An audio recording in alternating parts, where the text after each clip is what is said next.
action. Okay. So I haven't really, this is not a good way to start a talk. I haven't really prepared a talk, so this is mostly impromptu. And just ask questions whenever you want to, and this will probably determine how the talk goes. So the title is Symbolics and Pinac. The Pinac part is rather technical, and I don't know how many people will be interested. That really depends on how the questions go. I will start with symbolics and see if we come to the details and the underlying code. Symbolics is probably one of the most used parts of Sage, because many people who download a computer mathematics system like Sage want to just type in a couple of equations and then solve something. And well, we have this magical functionality which, I don't know, can represent arbitrary expressions, and then there is a solve function which can do some things and it can't do many things. So I guess this is one of the most disappointing parts of Sage for many new users as well. So any help would be appreciated, and any comments and input. If you want to look at what Sage does for symbolics, or where the code is, the code lives in mainly these directories, which I have made really small, it seems. Or I can maybe just change the font size.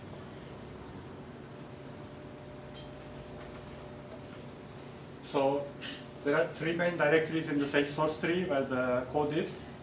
The main part is in Sage/symbolic. This includes the, okay. How many people have some idea how Sage interfaces, I don't know, libraries like Flint or Live Singular, or shall I explain how this works, or are we okay with this? For the benefit of the YouTube people watching this video. So basically, most of our symbolics is just a wrapper around the C++ library, which is derived from this library called GNAC. And the way Sage, I don't know, works with most arithmetic objects is there is the Sage library. And then this calls out to various other libraries for arithmetic. So for example, you have Flint, which does, for instance, or you have, I don't know, Live Singular, which can do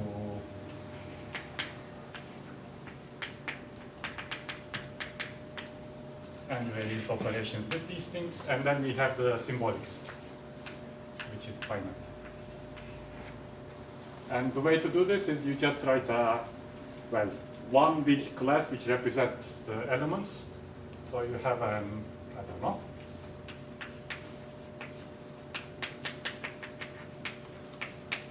we call it expression. These are the elements.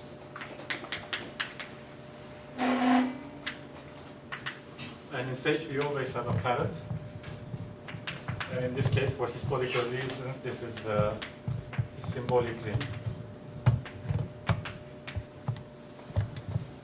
So the expression class lives in Sage symbolic expression device. I guess this is expected, and there is a ring.device. So you will see that this expression class is mainly a wrapper around, I don't know, some underlying C object, which we usually just named G obj from the GNAC object. And it performs operations on this G obj, that is a member variable, for instance.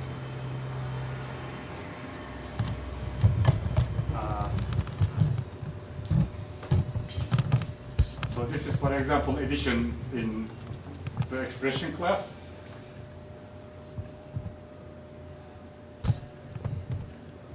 Okay, it can handle multiple arguments, but the main thing it does is, this is not a good example, I should call something else.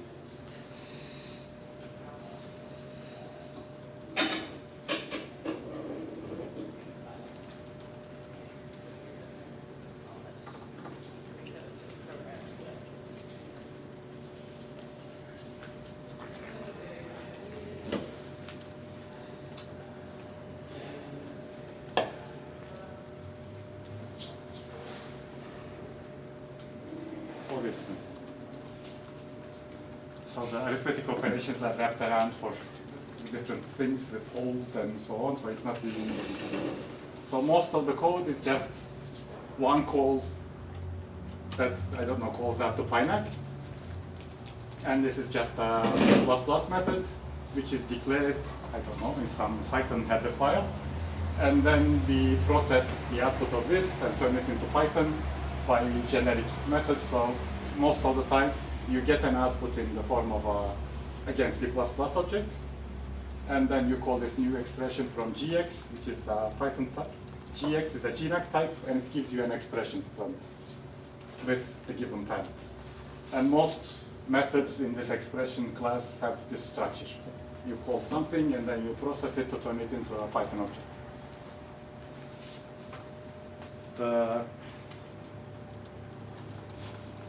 So this is the structure of mainly Sage symbolic. I should mention what's in the other directories, and then I will talk more about the expression class. So the calculus directory is the historical symbolics directory. It contains, I don't know, what is left over from the previous Maxima-based symbolics code, which includes the, I don't know, wrappers for integrals and code to convert things to Maxima and convert things back, which should actually be living in Sage interfaces Maxima, but it's an historical artifact. So most of the code here is really old in calculus. Functions is the directory which contains special functions. It is, I guess, the most actively worked on part of the symbolics, because many of the functions we have right now don't support proper symbolic events. So when we say a symbolic function, we expect it to remain symbolic on exact input. So for instance, when you write, I don't know, of course this is a trivial example. Maybe we should do sine of pi over 5, for instance. This is something that we know exactly, and we don't need to evaluate it. So we have a symbolic function wrapper, which leaves it that way. And when you want to evaluate it, you can get it up to arbitrary precision by just specifying the precision that you want.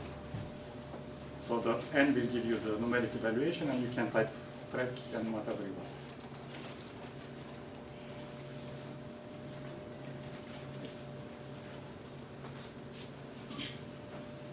So sine in this case is a symbolic function. There are other functions which don't let you do things like this. So if you do sine of x, for instance, it will leave it symbolic. But one of the examples that don't work. So for instance, the ALI functions in Sage don't know how to handle the symbolic arguments. Can you remind us what that is? ALI function. Yeah. Sorry.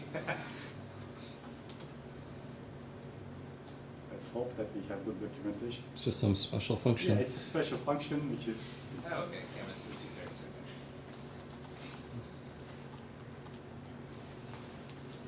So in this context, Viata's Google Summer of Code project is to get rid of most of these old functions which only know how to numerically evaluate things and allow them to process symbolic arguments. This is also important because if you plug in something like this in a plot method, this works.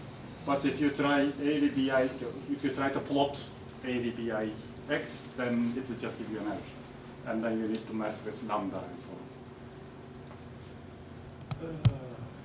So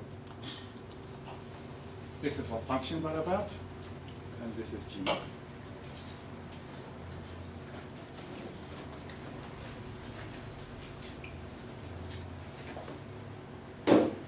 Okay. So a bit more on how the symbolics work first. So for most of the libraries that, okay, I shouldn't move so much. No, I couldn't. For most of the libraries that Sage uses, things are fairly simple because you just have an element class that wraps around an underlying C, C++ object, and you just do, you call a method on that object, and then the Python wrapper takes care of stuff. But Pinac is fun because at some point, this is mainly Williams' addition to GNAC. So Pinac embeds Sage. So the numeric types in Pinac are arbitrary Sage objects. So if you have an expression, that is represented as an expression tree in Pinac, it includes pointers to Python objects which are defined in Sage somehow. So usually when you run into an error message that involves symbolics, you will see that the traceback, goes through, it calls some Python function, it gets lost for a while, and then comes back in an arbitrary part of the Sage source tree, and you have no idea how this happened. There's a C++ part in between that you cannot really see from Python. And most of these methods that call back to Sage live in a file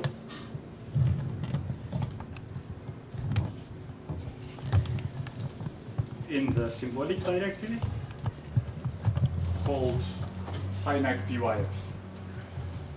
So the main magic is in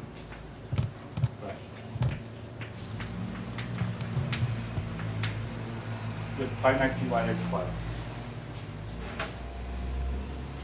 There is a long table somewhere here.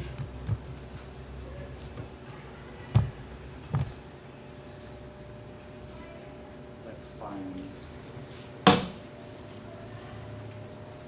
So most of the methods are things that are supposed to be called from C++ directly. So they have this signature. They are CDEF functions, the proper C functions, and they are basically simple wrappers around calls to Sage functions. So pyfloat is supposed to convert this argument to a floating point representation. So it first tries to put it in the real field. If it doesn't work, it tries to put it in the complex field, and that's it. What file is this again? Pinac.pyx. Sage symbolic Pinac.pyx. Oh, okay. This isn't the libs. No. The libs is the essential part that you have when you're wrapping things from Cython.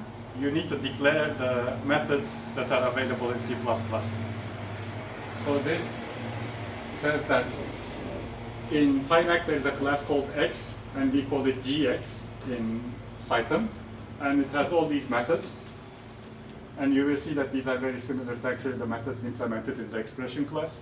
So subs does substitutions, has, find, match, these are the expression matching functionality, and then you can ask if it's 0, if it's a polynomial, you can differentiate it or expand and collect terms and so on.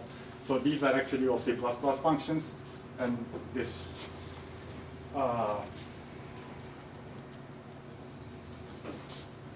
Sage libs GNAC txt file actually declares all of these things, so Cython is aware of those functions. So since Pinac was written, Cython has much better C++ support. We don't use any of that. Oh, okay. Well, I just saw struct in the class, and I was thinking, oh, I wonder. It doesn't matter, so Okay. the C++ support helps if you, have complex class hierarchies, or if you use the C++ standard library. We don't have such a complex hierarchy, so it doesn't matter if Cython doesn't know about it. If they are simple C objects, it works. Some functions actually take like C++ vectors and so on, but since they were actually wrapped ages ago and there wasn't any support, it works. Right. We didn't switch to the new. I was just wondering if it would make the code significantly cleaner or something, or better or something. I don't think it would change much. So it's only a couple of places where I emulate how to form a vector from. Maybe it's good to mention that in GNAC everything is again there's an opaque pointer type to whatever expression you have. There are of course different sub-objects that are different, whether it's a variable or a number. But as a user, you only touch this GEX data type, which is a pointer to anything. It's not a totally insane C++ library like Right. Linbox. Yeah, exactly. In particular, there aren't templates all over the place, Right, okay. so it makes it pretty manageable from Python, like even from old Python. Okay, I guess this is a good place to mention the data structures.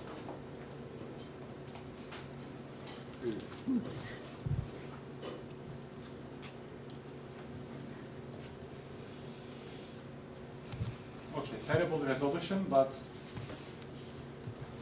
so this is how GMAC represents expressions. What we deal with is this X class, as Volker mentioned, and X is just a pointer to one of these classes, and this is actually the expression tree. You can see different types for, this is an add, mul, power, it has power series, and functions somewhere. So this is a function, and then from a function you get a derivative. And it also has its own matrix type or relational expressions, and wildcards if you're doing expression matching. And this numeric type is what William basically overwrote and embedded Sage types instead of the original CLN library that GNAC used to use. So the generic structure of the GNAC object is like this. It's just a pointer to one of these classes. Where's the Sage? Or Sage objects another box So off? Sage wraps this X, Okay. and within that X there is something like this. I can try to. So let's try this. So for instance, in this case, the operator of T is mul. This is actually of class mul in that picture. And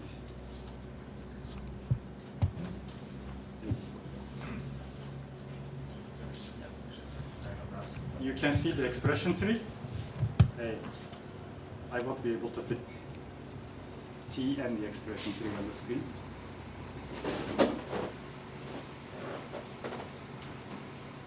So it's 2 times 4a, and this is the tree that corresponds to it. So it's a mul object, and then inside it there is an add object, and you can see that, so mul object, this is the add object, and there is 4a, 5b minus 3.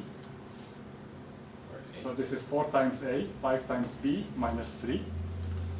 So every symbol can get a coefficient, is kind of caused. A mul object or an add object share the same structure. It is I'll go over here. So add or mul. It is called, I don't know, X per sec in Pynac plus a numeric. So it's just a tuple of, I don't know, X, coef, and another expression and coefficient. And then there is an overall coefficient. So it just has a list with tuples, which is an arbitrary expression and a coefficient corresponding to it, and then an overall coefficient. If it's an add, this means coefficient times x plus coefficient times x plus. So this is all a plus, and then plus the overall coefficient. If it's a mul, it means x to the power coef times x to the power coef times the overall coefficient. So this is how it stores things. This is also the data structure that Maple uses, as far as I know. So in this case, we have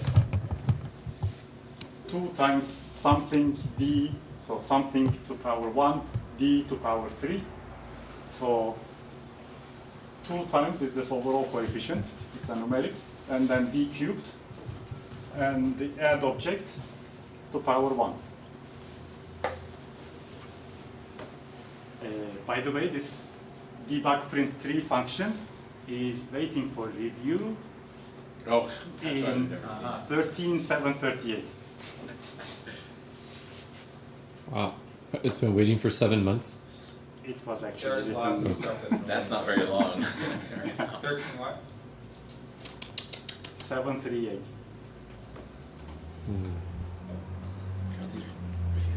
Well, does it depend on the in progress Pine tree? No. Will it work on the current version? I didn't know it. We gotta CC people. Okay, in the GNAC tutorial there is actually an explanation of how all this works. So the GNAC, one of the reasons that we chose GNAC was because it has great documentation and it's a really clean code base, and the developers are pretty responsive to bug reports. So if you want to really look into what Pine does and how it works, the tutorial especially is a great resource. Wait, I don't remember having any other options. I remember choosing it because it was the only option, really. The other Right. option was to write our own Yeah, okay. or to use Simpy.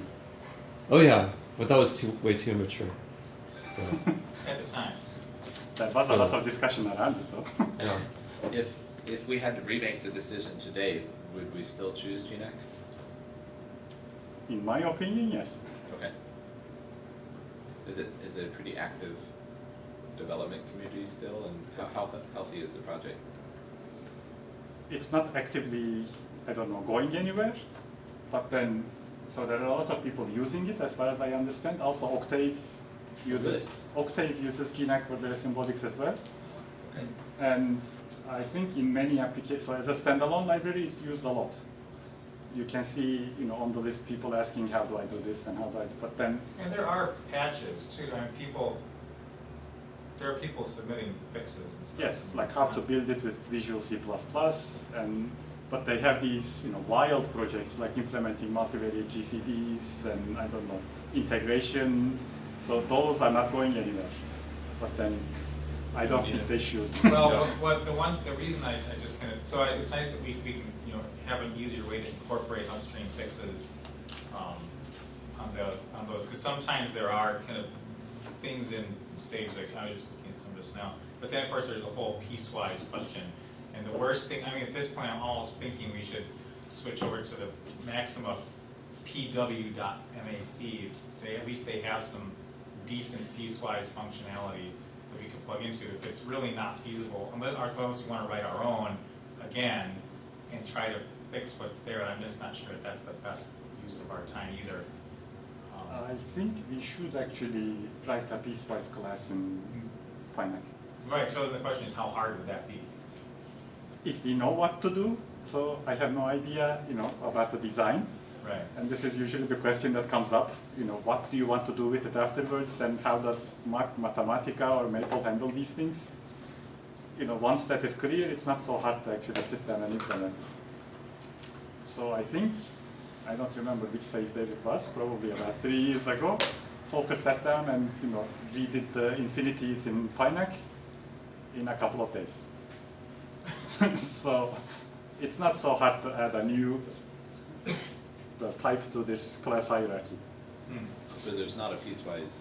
So would that, GNAC. no, but that would be really, I mean, like, you can't believe how many people want better piecewise.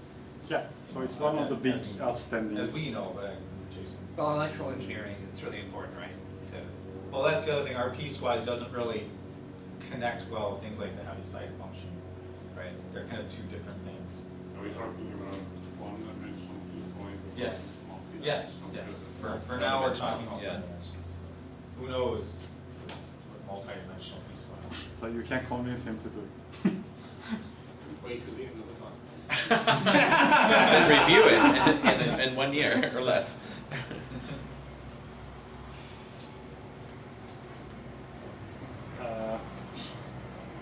Okay. Then there is the symbolic functions, which is another big part of Pine that we wrap.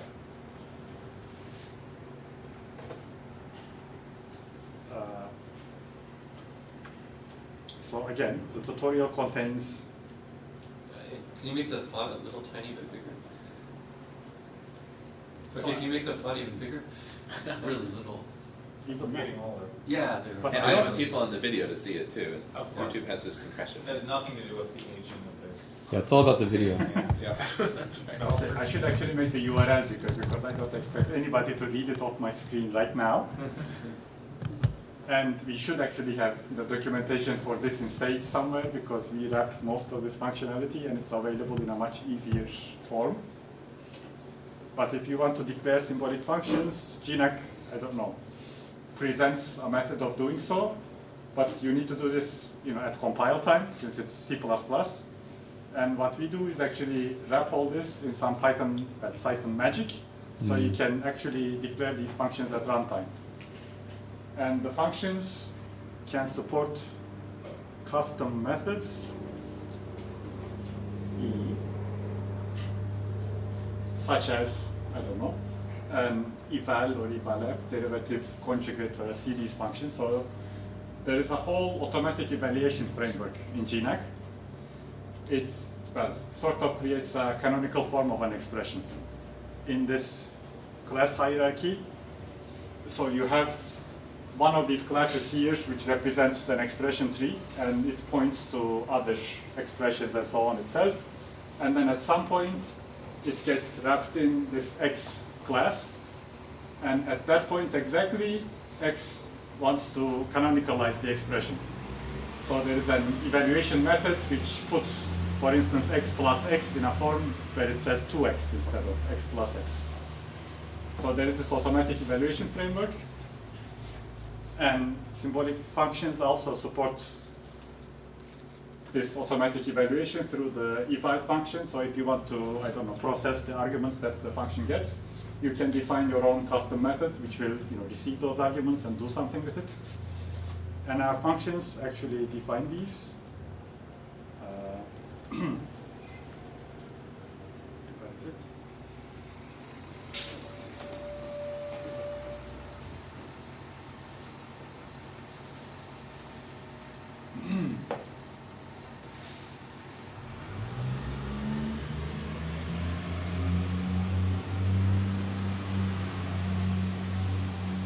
So for instance, these are the exponential integrals that, I don't know, got in fairly recently, I guess. So they define a custom evaluation method, which, so if the most of the time, as I said, if you have a symbolic argument, you want to leave it symbolic. But if it's not if it's not something exact, if it's numeric, you want to evaluate it directly. So it checks if it is exact and then calls evalf, which is the numerical evaluation. And then you can see if the argument, I don't know, is something specific and return a result according to this. The doc tests don't actually test. Well, Alex, what if that n were a Python int? It says 1 over n minus 1. That's a bug. And that n, there's no coercion or type checking. But it is saying if n is greater than 1, right? Still, if it's a Python int, that will just always return 0. So that's a bug. It sets off my gotcha detector. Yeah. Actually, we recently got one in Wigner.py, an error like that in symbolics. Yeah. So we should go through and look at. Yeah, stupid. I suppose I did, didn't I mean, unless you have like from future import division, I? Yeah. No, we're not doing in which case it's a different one. So that's a bug. Ha! it. Huh. That's a bug that is probably present in many places, by the way. Yeah, I know. Yes. Excellent. Yeah. Last patch I reviewed about something else had that bug in it. Well, hold on though, it says Actually. if not an expression and not, That's Z though. No, this is the. Look at the very top where n gets. Oh wait, hold on. There's the coercion model, canonical No, no. coercion. That could fix things. No, this is only to decide what the precision of. So if both of them are numeric arguments, And they're inexact. yes, But then the for int is exact. to decide the precision of the output, you do so this what coercion. do you want me to try out int 2 comma x? You can give, I don't know, That, a Python wasn't it n 2 minus as the 1? argument. I think n minus 2 isn't a good. You want 3 at least. The n has to be the Python int 3. So z should be 0 and n yes. It's just leaving it unevaluated.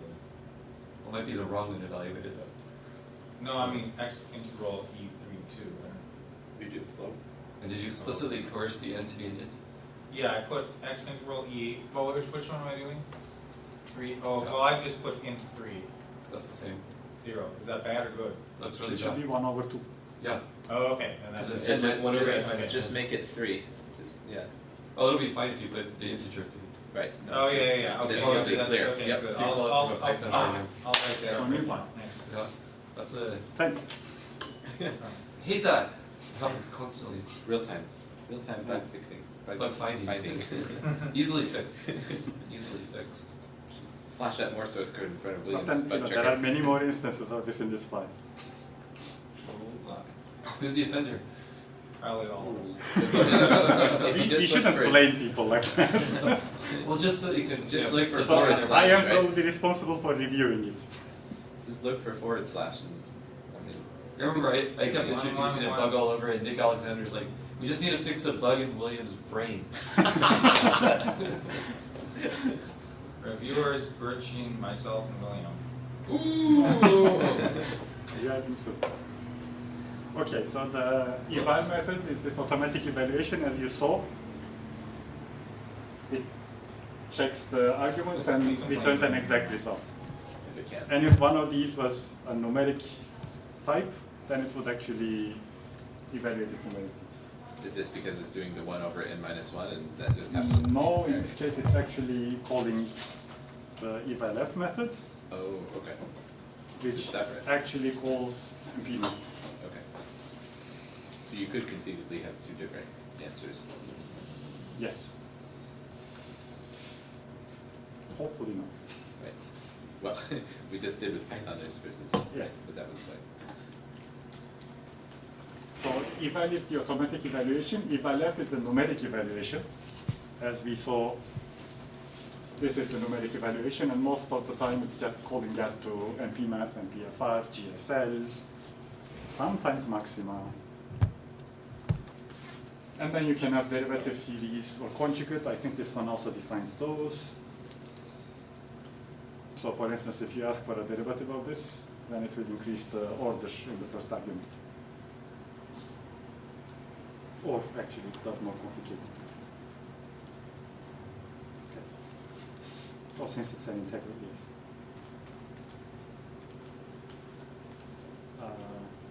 Okay, there are no series. I don't know if we define series anywhere.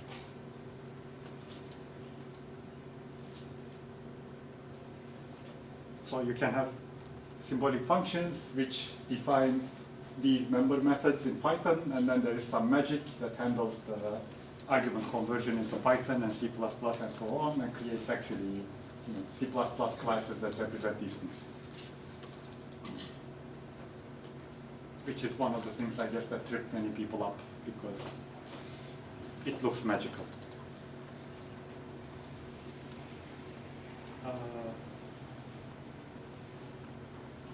Okay, so now what shall I talk about?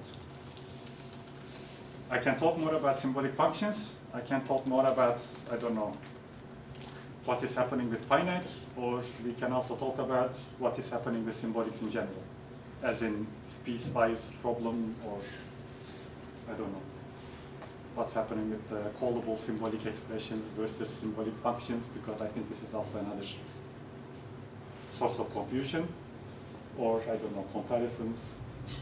So, do you have preferences? But at least from callable symbolic expressions versus symbolic expressions out of the, I mean, among other things. So, one of, in Sage, you are allowed to do this, which is not valid Python.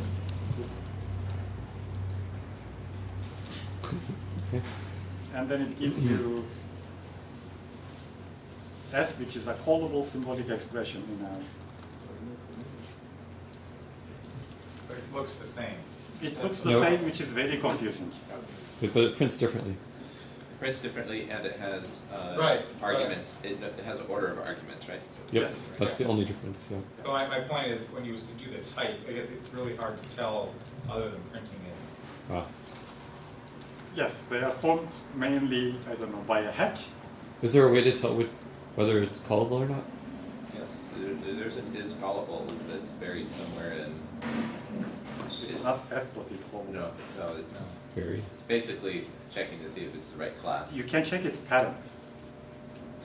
As a class, it's the Cool. same thing. So this is the hack I see. actually.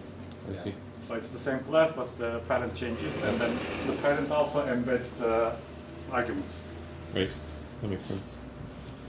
But besides these, you also have the This is tremendously useful too, to have a callable symbolic class. I think for plotting and all sorts of things, like being able to specify the order of variables and treat it like a real function instead of just an expression. yes, but then we also have these. I need more function names. Right. Now, what is this? Symbolic function, of course. Yes, it's a symbolic function, but then not many people can actually figure out what the difference is. And then, of course, this syntax I think is very confusing because most people from the Maxima symbolic days actually type it this way. And then fn is not actually a symbolic function; it's just an expression because it's the function But it's fn evaluated evaluated at at x. Right.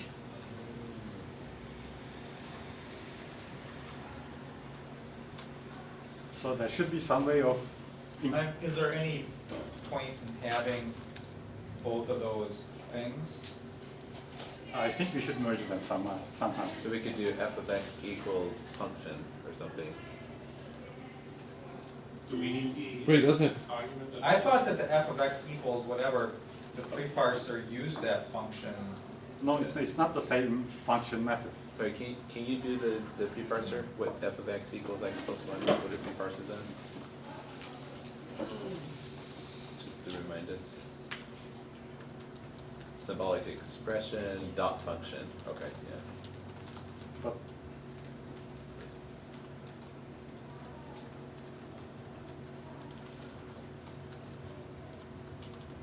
so dot function actually has nothing to do with the function method that is exposed. Right.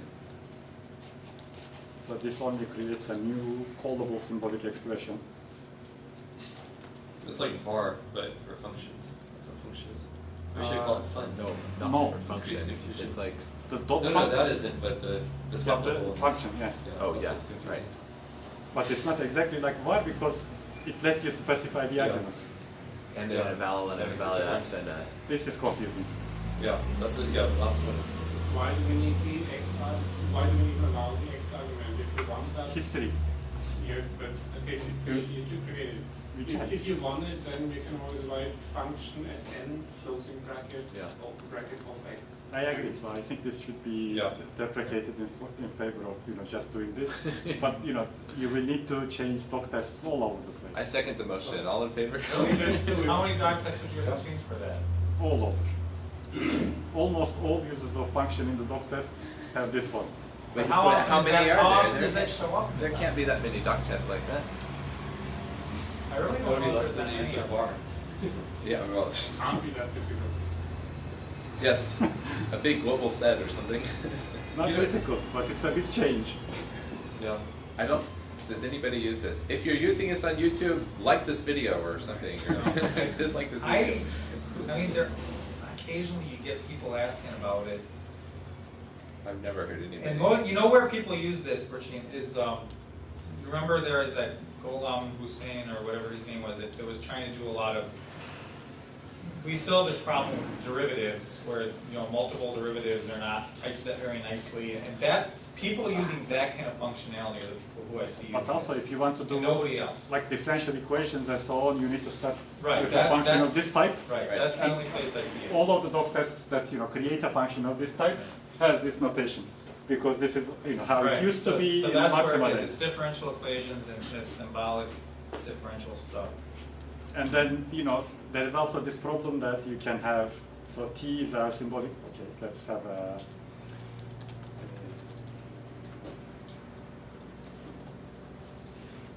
This is really confusing, but I don't know. Ooh, quick, everyone, guess what T is? Oh. Whoa. Well, I guess it's an expression plus Oh, an wait. expression, that's fine. Yeah, that was fine. Because what was Fn when you did that? That Was was, Fn, Fn it was was- like it was Fn of x. Evaluate, so that's okay. Yeah, that makes This sense. is not the problem. I'm Okay. coming to the problem. ah, Okay. there are all these different versions of subs. Yeah. So there is a substitute. So there is the subs method, which is a wrapper just around Finex subs, which can substitute, I don't know, also wildcards and so on in expressions. But then we have a substitute expression and a substitute function. And many people get tripped up again because of the fn of x problem, because when they try fn as it is in this substitute function, it doesn't work. Maybe it Because works it's not a these function, days. it's an expression, right? Yes.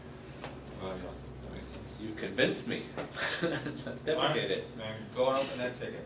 Wait, well hold on, slow down. Wait, If so- you made that same exact expression, even if fn was a function, it wouldn't work. Because you would have probably written fn of I x. would need to write fn of x, yes. Yeah, so that's not gonna make any difference at all. Yes, but here, if you want to actually substitute. I mean, I don't think deprecating that other thing will help in any way for this problem. I see. No, instead of fn being fn of x, in that case, people will actually distinguish fn and fn of x. Wait, so Yeah, but if you wanted to make that t, you would probably write fn of x plus e to the 3 plus x. Yes. You're saying that Okay. then you would realize that I'm it's a saying that expression. the usual workflow should be like this. Yeah, okay, so, And then you do, and then that substitute function still. And then fn is actually the function, right? So you Yes. can substitute fn with so Oh. E is this, fn is this, and then you can do substitute. Oh, I see. Yeah. That is a good point.